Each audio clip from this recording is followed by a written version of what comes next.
Okay, today we're going to show you how to install the ACC exhaust port filler panel.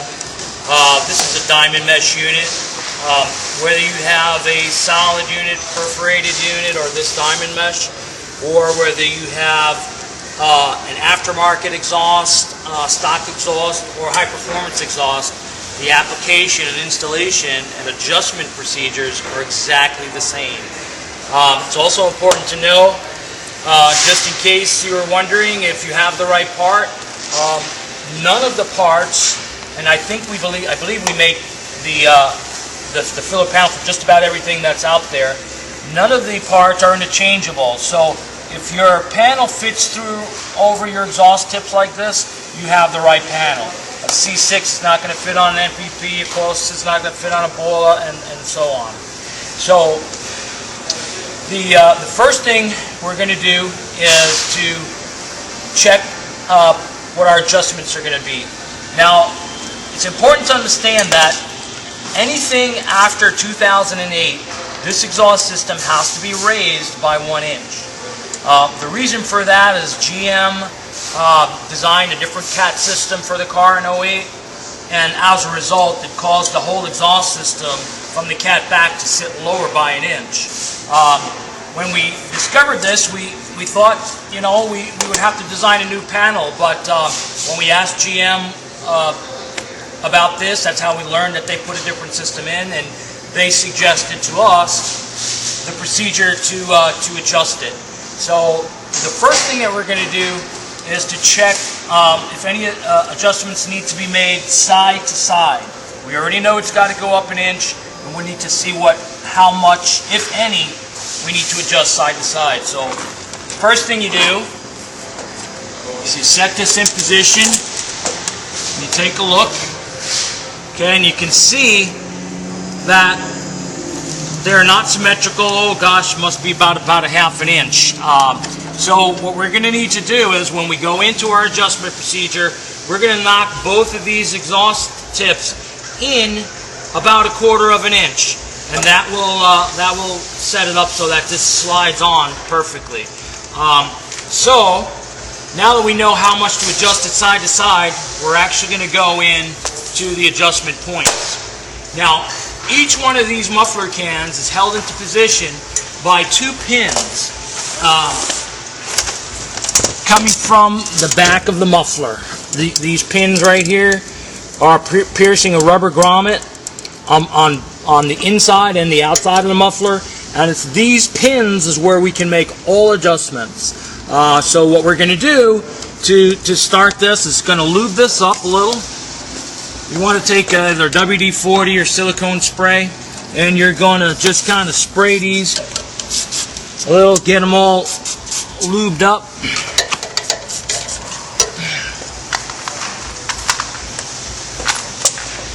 Let that saturate there for a couple seconds. Wipe away any mess you got. Okay. Now what we're going to do is slide the rubber grommet off those pins. Now the easiest way to do this is with the car on the ground. This will give you enough leverage between the ground and your grommet so that you can slip it off manually. You don't have to jack it up or put it on the lift or anything like that. It's actually better and easier if it's on the ground. Now, to do each side, we recommend that you position yourself just like I'm going to do this, where my face is kind of right underneath the grommet. And what you're going to do is lift the weight of the muffler off the grommet itself, because this is kind of a heavy unit and it's hanging in the rubber, and it'll make it a lot easier for you to slip that grommet off and back on if you just lift the weight up a little bit, grab it in here, and you just kind of pop that out like that. Scoot yourself down and push that last grommet off.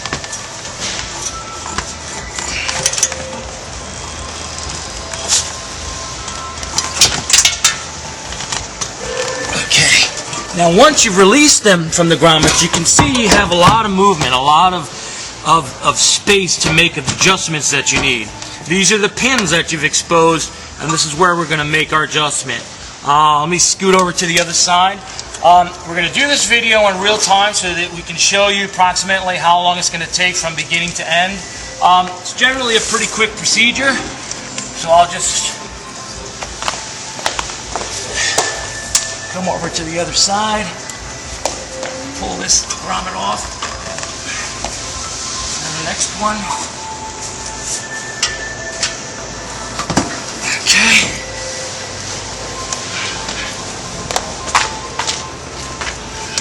Now, we know that we have to raise this system an inch. In order to do that, we're going to take those pins and we're going to bend them down 1 inch. You don't really have to measure it, you know, an eyeball approximation should do fine. In order to move these pins, we've come up with an arrangement of hardware, of tools here. You have a 16 millimeter deep socket with an extension. This will give you enough leverage to actually bend the pin where you need it to bend. Now, we know that this has got to come down 1 inch, so we're going to bend this down a good eyeballed inch.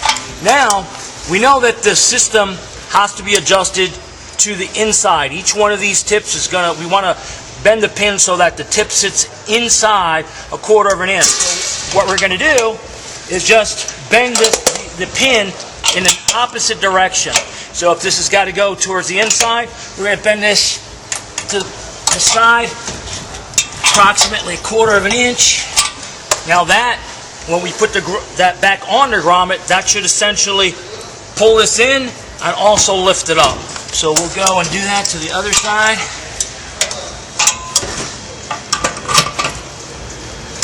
And then we're going to do our side-to-side adjustment. Okay. If you want, you can lube up your pin a little bit again. Makes it easier to go back on. Okay. Again, taking the grommet off and on is easiest if you position yourself exactly in this spot. So, once you're going to lift this up and kind of align your grommets, like so. And then once you're in, you'll just slide this back on. That.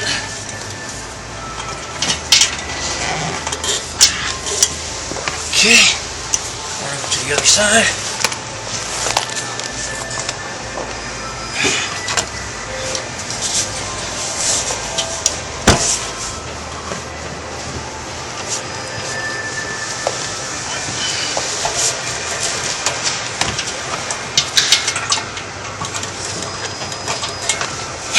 Okay.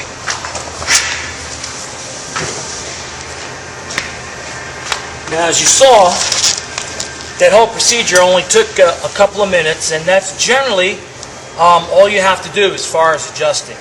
If your adjustment is a little out, it's easy enough to go back in and do a little bit more adjusting. Right now, we're going to check and see how well we did centering these.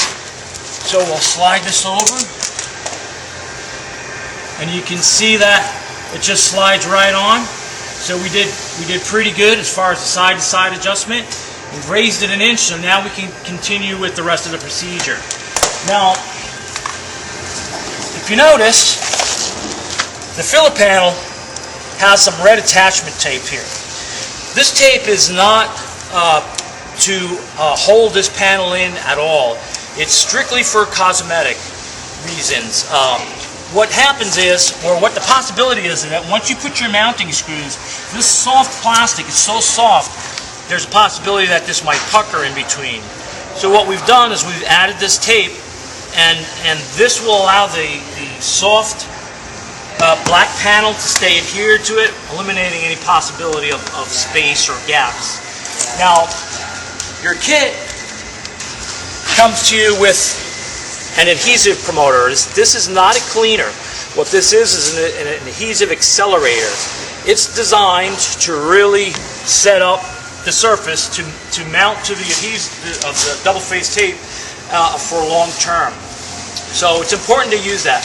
Now, we've already prepped this. Basically, you're going to scrub that down with alcohol to clean, make sure there's no dirt, and then you take this packet and you open this up. There's a little sponge in there with some watery fluid, and you're just going to wipe the bottom of that just one pass.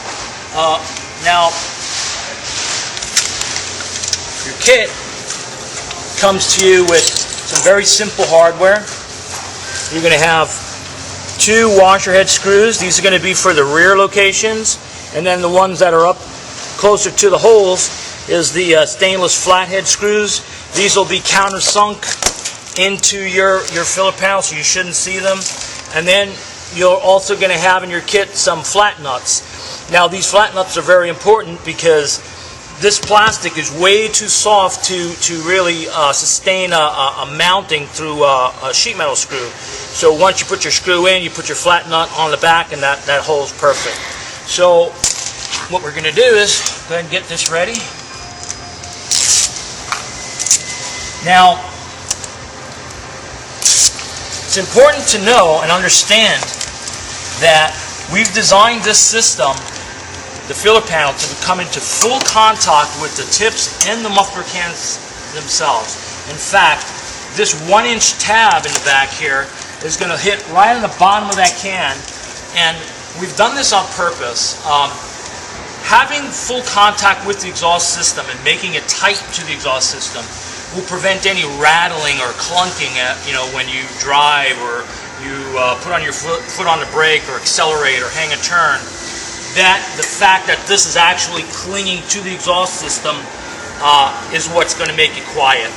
A lot of people are concerned that might rub a hole in the muffler or it might rattle, but the actual fact and the testing since 2005 proves that it is genuinely stable. It will not cause any damage, and it does actually make the system nice and quiet. So what we're going to do, set this in. Okay, now the 1-inch tab is going to line up with the very back edge of your rear valance. You do not want it to exceed that at all. This is going to tell you exactly where this is going to mount by aligning this back edge with the rear of the valance. Now, the sides are going to line up with the very side of the rear valance. So there's really no measuring or anything like that. Once you get it into position, the panel will kind of tell you exactly where it's supposed to go. So we're going to bring this all the way back to that back edge. We're going to line up that side. Okay. And then we're going to pilot first hole. Put our screw in.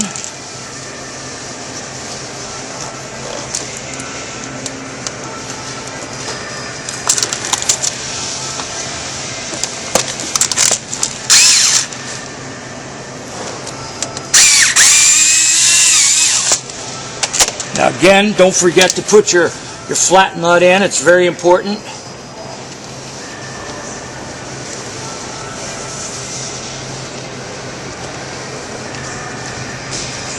Okay.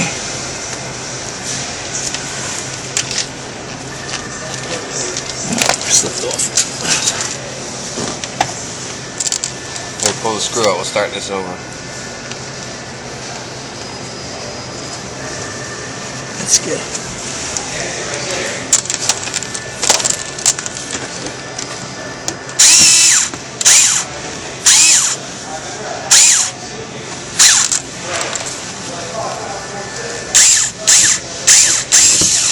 Okay.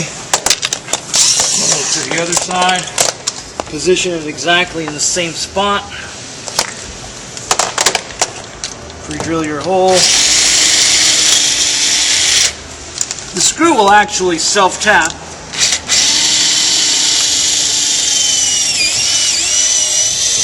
But drilling a hole will allow the screw to go in nice and straight, and we won't have a cockeyed setup at the end.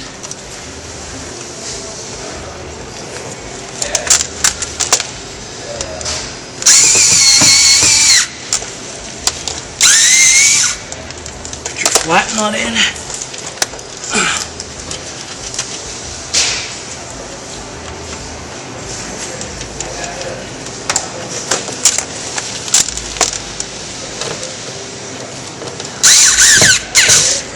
Okay, now your regular flathead screws, stainless flathead screws, goes in exactly the same way. And again, it's going to be important to use that flat nut. So pre-drill this. Something here. Screw in.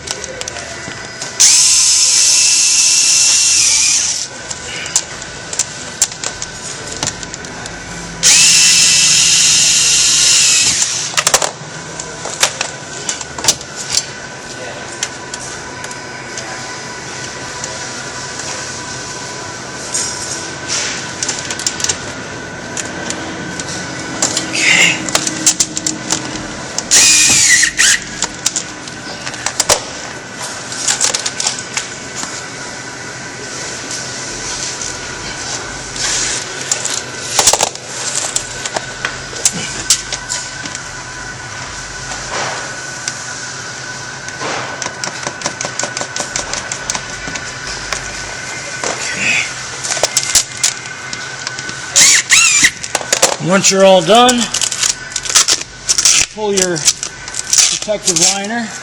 You want to leave that on during the entire installation. This will help you out so you won't get any fingerprints or stains on it. And that's how you put in the ACC exhaust port filler panel.